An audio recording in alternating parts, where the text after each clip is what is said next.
आपने कभी सोचा होगा ना कि नासा एक बहुत दूर का जो स्टार है या फिर एक डिस्टेंट स्पेसक्राफ्ट उसका स्पीड कैसे मेजर करता है just by looking at the timing of the pulses. It's not a magic, it's purely based on geometry and timing. In this video हम जानेंगे कि वो कैलकुलेशन होता कैसे है।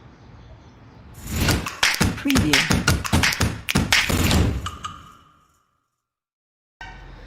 So one of my students recently shared this problem with me. This question is from my favorite book Pathfinder. The section is check your understanding 33. You all can give it a shot. अगर आपसे नहीं हुआ then you can see my solution. अगर हो भी गया तो मेरा भी एक बार solution आप लोग देख लेना ताकि कुछ नया अप्रोच आप सीख सको। So आज इस वीडियो पे हम जानेंगे कि हम लोग सिंपल एक लाइट की रिसीविंग पल्सेस से कैसे मेजर कर सकते हैं कि एक यूएफओ का स्पीड कितना था। और हम लोग बहुत डिस्टेंट एक यूएफओ की बात कर रहे हैं, मतलब हमारे बीच में और यूएफओ के बीच में डिस्टेंस बहुत सिग्निफिकेंटली लार्ज है। चलिए देखते हैं। सो प्रॉब्लम स्टेटमेंट में ऐसा कुछ दिया गया है कि एक साई-फाई मूवी है एंड एक UFO is flying horizontally at a very high altitude with the speed of u, और उसका जो यू है that is less than the speed of light, eta times less than है, correct. The UFO is emitting sharp pulses at regular and very small intervals. तो मान लो मैं एक बार इसका फिगर ड्रॉ कर लेता हूँ आपके सामने से।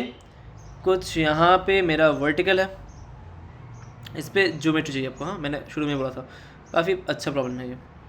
इस पे ना एक यूएफओ आपका ऐसा कुछ है, तो यहाँ पे मान लो इस यूएफओ ने कुछ ना कुछ एक पल्स एमिट किया, मतलब यहाँ से कुछ पल्स एमिट किया, करेक्ट। और यहाँ पे मान लो मैं खड़ा हूँ, तो इस पल्स को मान लो आते आते लग गया टाइम टी नॉट। तो मैंने पहला पल्स रिसीव किया T equal to T naught पे, करेक्ट। अब ना ये यूएफओ तो आगे बढ़ रहा है। अब आगे बढ़ते बढ़ते मान लो कुछ इतना डिस्टेंस गया और इसने वापस एक पल्स इसने छोड़ दिया, ठीक है। इस भैया ने एक वापस पल्स छोड़ा। अब वापस से इसका जो पल्स है वो मुझे रिसीव होगा, करेक्ट। अब ये कितना टाइम में होगा एक बार देख लेते हैं। ये यूएफओ ने, इसमें क्वेश्चन में बताया गया है कि UFO is emitting sharp pulses, एक second, UFO is emitting sharp pulses कितने इंटरवल में, रेगुलर इंटरवल, मतलब कुछ डेल्टा टाइम इंटरवल में हर बार ये कुछ ना कुछ पल्स एमिट किए जा रहा है। तो मान लो इसने टी इक्वल टू 0 पे यहाँ पे एमिट किया था एक पल्स जो कि मेरे पास टी नॉट टाइम तक पहुँचा। सिमिलरली यहाँ पे इसने वापस डेल्टा टी टाइम में और एक पल्स एमिट कर दिया। तो ये जो यूएफओ है ये तब तक यू डेल्टा टी आगे बढ़ गया होगा। यू क्या है यहाँ पे, you is the speed of the UFO. तो ये जो यूएफओ है ये यू स्पीड से आगे बढ़ रहा है, तो डेल्टा टी में ये यू डेल्टा टी आगे बढ़ गया होगा।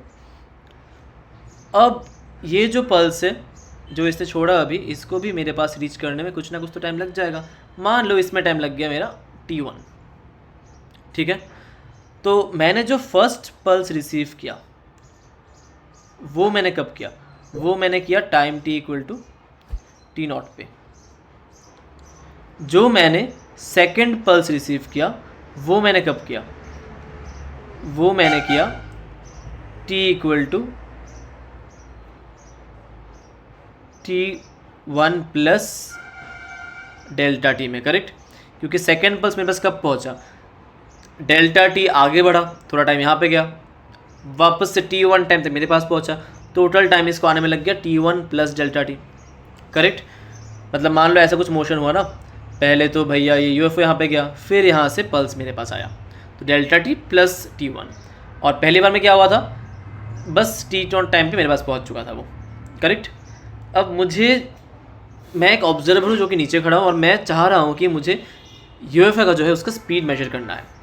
तो क्योंकि ये यूएफओ बहुत दूर है तो मैं मान सकता हूँ कि ये जो एंगल है ना ये बहुत छोटा होगा, very very less than theta होगा, बहुत छोटा एंगल है, ऑलमोस्ट जीरो एंगल है, बहुत दूर है। क्योंकि फिगर में बहुत ज़्यादा लग रहा है बट आप मान सकते हो बहुत दूर का एंगल है ये कुछ ये। अब मुझे चाहिए कि मुझे यूएफओ का स्पीड चाहिए, तो मैं क्या देखूंगा, मैंने देखा अरे यूएफओ ने इतना मूव कर लिया और दो पल्स के बीच में मुझे टाइमिंग मिल गया। तो यूएफओ जब तक मूव किया डिवाइडेड बाय जितना डिस्टेंस मूव किया डिवाइडेड बाय जो टाइम का गैप है मुझे दो पल्स रिसीव करने में, उससे डिवाइड कर दूंगा मैं, क्लियर।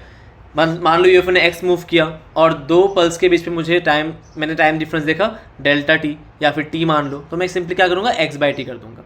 तो मैं अगर यहाँ पे लिखूँ ना actual speed of UFO, actual speed of UFO is simply कितना, मान लो इसने कुछ एक्स मूव किया तो कितना लिखोगे आप, एक्स बाई कितना टाइम लगा डेल्टा टी, जो कि मेरा है एक्चुअली यू, ये मुझे पता है। अब मान लो मैंने पूछा कि भैया जो ऑब्जर्वर नीचे खड़े हैं उसने कितना देखा, अब वो बंदा देखेगा कि यार यूएफओ तो मूव किया एक्स डिस्टेंस, करेक्ट, बट यार मैं जो दोनों पल्स रिसीव किया उसमें टाइम डिफरेंस दिखा मुझे डेल्टा टी डैश, तो मैंने देखा इस जगह पे एक पल्स रिसीव हुआ, मैंने एक लाइट यहाँ पे देखा और एक लाइट यहाँ पे देखा, तो दोनों के बीच में मुझे टाइम डिफरेंस मिल गया, तो मैं डिवाइड कर दूंगा उस टाइम से, तो मुझे मिल जाएगा भैया। पर दिक्कत यह ना कि उस लाइट को ऑब्जर्वर तक पहुंचने भी थोड़ा बहुत टाइम लगा होगा। अगर ये यूएफओ बहुत पास होता फिर वो नेग्लिजिबल टाइम होता, क्योंकि बहुत दूर है, I need to consider that time into account, correct. और यहाँ पे एक लाइन देख लो, इग्नोर रिलेटिविस्टिक करेक्शंस, क्योंकि अगर बहुत ज़्यादा स्पीड की हम बात कर रहे हैं तो यहाँ पे टाइम डायलेशन का फैक्टर भी आ जाएगा, वो सब हमें इग्नोर करना है, वो सब हमें काउंट नहीं करना। चलिए देखते आगे। अब मेजर्ड स्पीड चाहिए तो मुझे उसके लिए डेल्टा टी चाहिए, डेल्टा टी डैश चाहिए। अब डेल्टा टी डैश कैसे निकालें, देखते एक बार, क्योंकि बहुत दूर का पॉइंट है ना, आप लोग यहाँ पे एक सीधा ऐसा ड्रॉ कर सकते हो, तो मैं कुछ ना कुछ एक यहाँ पे पॉइंट डाल देता हूँ। For very distant points I can drop perpendicular from the shorter line to the longer line. उससे होता क्या है ना, आप ये बोल सकते हो कि O A is approximately equal to O B, ये फ्रॉम ज्योमेट्री आ जाएगा आपका, करेक्ट।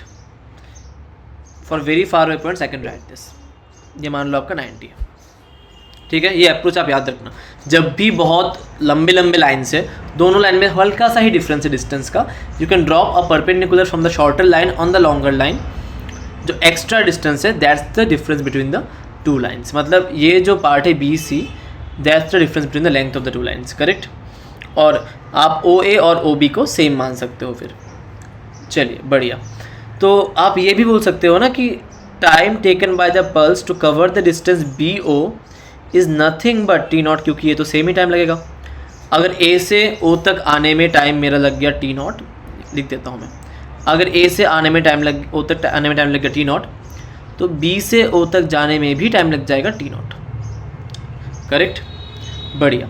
अब बी सी वाला टाइम कितना होगा, अब पल्स का जो स्पीड है दैट्स लाइट, तो लाइट का स्पीड सी हो जाएगा, तो मुझे उसका डिस्टेंस निकालना है। तो क्योंकि मैं बोल सकता हूँ कि this entire angle is almost theta, तो मैं मान सकता हूँ कि ये ऑलमोस्ट एंगल थीटा है, तो ये बन जाएगा भैया मेरा 90 माइनस थीटा, एक सेकेंड, तो दिस एंगल बिकम्स, मतलब A C B angle becomes 90 minus theta. तो अभी आप यहाँ से बी सी का जो वैल्यू है वो लिख सकते हो, B C is simply X cos 90 minus theta which is X of sine theta, correct. तो ये आपको मिल गया बी सी। अब मुझे क्या चाहिए, मुझे चाहिए कि जो डेल्टा टी डैश है वो कितना है, उसके लिए एक बार T1 निकाल लेते हैं, मतलब किस सेकेंड पल्स का टाइम निकाल लेते हैं। तो सेकेंड पल्स मेरे पास पहुँचेगा T1 plus delta T time में। अब T1 क्या था, T1 था T taken for the pulse to come from C to B and then from B to O।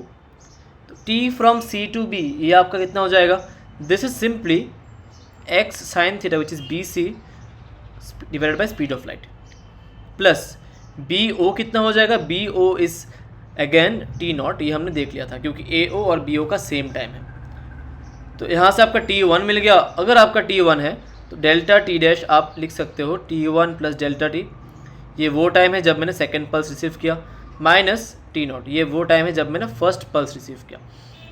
तो यहाँ से एक बार माइनस कर दो तो क्या बनेगा, X sine theta by C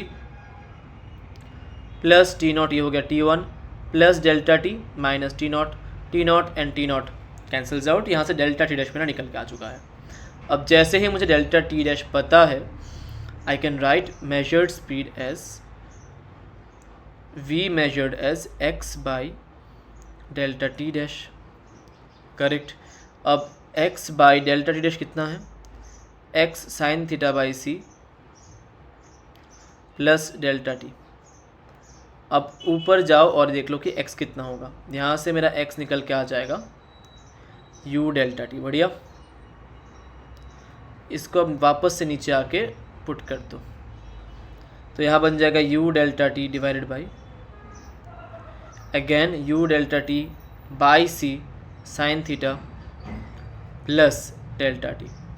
delta T delta T delta T cancels out. u by sine theta is nothing but eta, जो क्वेश्चन में गिवन था, sine theta plus 1, that is measured value of velocity and it's the final answer. तो आप देख लो एक UFO कब कब pulse छोड़ा उसने, बस हमने वो ऑब्जर्व किया ग्राउंड से, और जैसे ही हमें मिल गया कि यूएफओ ने जैसे एक पल्स छोड़ा, मैंने टाइम रिकॉर्ड कर लिया। जब मैंने देखा, मतलब पल्स शायद उसने पहले ही छोड़ा हो, मेरे आँखों में जब तक वो लाइट पहुँचा तो मैंने वो टाइम रिकॉर्ड किया। वापस मैंने जब पल्स देखा, शायद उसने पहले ही छोड़ा है, बट जैसे मैंने देखा मैंने टाइम रिकॉर्ड किया, तो मैंने देखा उस यूएफओ ने यहाँ पे एक पल्स छोड़ा, देन यहाँ पे एक पल्स छोड़ा, दोनों के बीच का टाइम गैप मिल गया। So I simply divided the distance by the time gap and that time gap was the measured time gap. तो जो डेल्टा टी है ना, ये डेल्टा टी आपका था actual time gap, this was actual time gap between the pulses and this t dash was the observed time gap between the pulses। ठीक है, तो अगर आप यहाँ पे देख सकते हो, अगर मैं यहाँ पे x को नेग्लिजिबल लेता तो आप बोल सकते t1 is equal to t0, जो कि लॉजिकल था। ठीक है, करेक्ट। तो ये था हमारा question based on the UFO, जो कि पाथ फाइंडर का क्वेश्चन था, बेहतरीन सवाल था। तो अगर आपको ये क्वेश्चन अच्छा लगा हो तो do subscribe to this channel and share this question with your friends, brothers और सिस्टर्स जो भी जेईई या फिर नीट के लिए अपनी पूरी दम से तैयारी कर रहे हैं। चलिए मिलते हैं अगले वीडियो पे।